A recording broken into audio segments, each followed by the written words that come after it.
Hi guys, and welcome back to the Wedding Talk Show. Woo-hoo! Today we're going to be talking about something that is very interesting, and that is, do vendors count as part of my guest size? So I know that a lot of times when you're planning weddings, you think about, what number. Typically a lot of people ask you, so what's the number of guests you're expecting? And some people confuse it with, does that include the number of vendors that I'm expecting also? So we're going to break everything down in today's episode and just look at it. In fact, if you think about when you want to get your safety clearance that is from Lagos State government, they would ask you also what number of guests are you expecting and all of that. Typically, that question comes up a lot of times, so you want to book the hall and things like that. So the general answer is no. Vendors don't count as part of your guest size, because when we're talking about your guest size, you're looking at the number of people that would be seated at your wedding. So if, for example, you are expecting say 250 guests, you're expecting 500 guests, your vendors are not included in that count, right?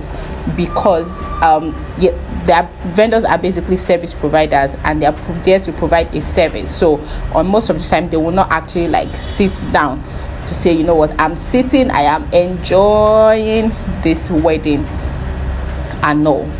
But then you still have to think about, okay, fine, even if your vendors are not part, or they don't count as part of your guest list, which is the general answer that no, there's a second part to it where you have to include your vendors in your guest size. So especially when you think about catering, because remember that even though they are vendors, they are service providers, you also have some form of responsibility to them. I know that there's this debate of, clients should not provide food for their vendors and things like that. If you paid your vendors, then they should sort out themselves and things like that, which, well, if we want to argue it, yes, you would probably be right.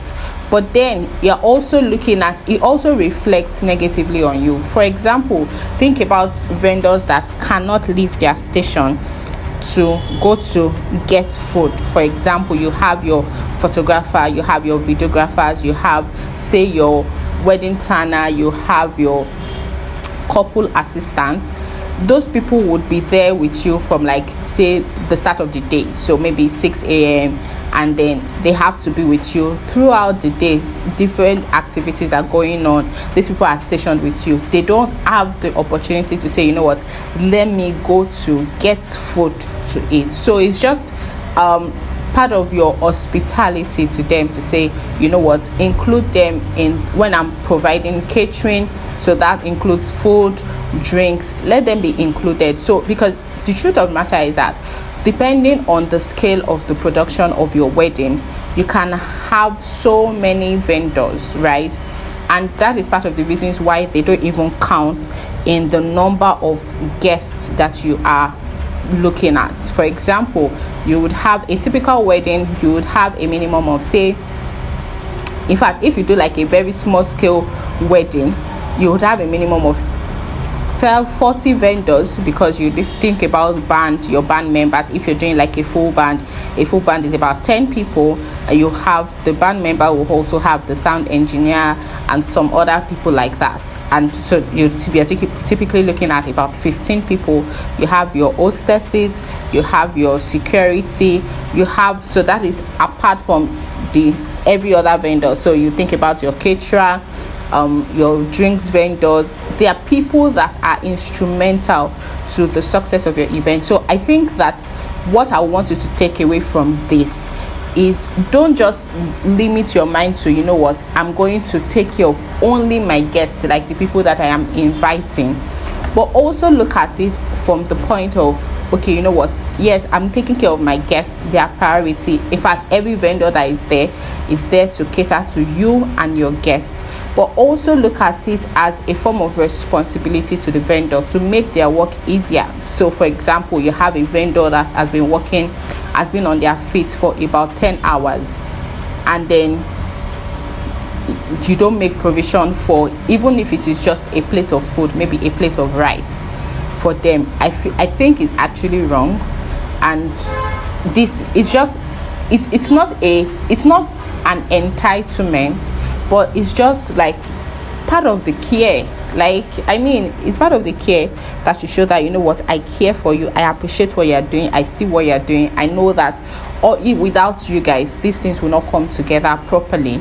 And then let them at least have food to eat, because if every vendor should leave your venue to say, oh, you know what, let me go and source food for my people, and no, it would impact on the outcome of your wedding, and you don't want that. So the general answer to the question is, do vendors count as part of your guest list? No. Of your guest size?